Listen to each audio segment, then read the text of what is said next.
End lock എങ്ങനെയാണ് ചെയ്യുന്നതെന്ന് നോക്കാം. അതിനായിട്ട് നമ്മൾ ആദ്യം ഒരു ചെയിനിനെ വലിച്ചെടുക്കാം.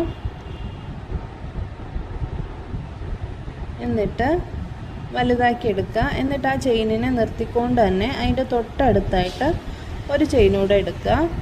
അപ്പോൾ ആദ്യത്തെ ചെയിന് ചെറുതായി വരുന്നേ കാണാം, രണ്ടാമത്തേത് വലുതായും വരും. അപ്പോൾ ഈ ആദ്യത്തെ ചെയിനിൻ്റെ വലിപ്പം എത്രത്തോളം എത്തുന്നോ ആ ഒരു ലെങ്ത് ആയിരിക്കും നമ്മൾ മേളിൽ വരുന്നതിൻ്റെ ലൂപ്പിന് ഉണ്ടാവുക. ഇതാ ഇങ്ങനെ 2 ലൂപ്പായിട്ട് കിട്ടും. എന്നിട്ട് ഈ മേളിലത്തേൻ്റെ ഉള്ളിലൂടെ എടുത്തിട്ട് നമ്മൾ താഴത്തേനെ ഹുക്ക് ചെയ്ത് പിടിക്കാം. എന്നിട്ട് താഴെ നിന്ന് നൂല് വലിച്ചു കൊടുക്കുക, ഇവിടെയും വലിച്ചു കൊടുക്കുക.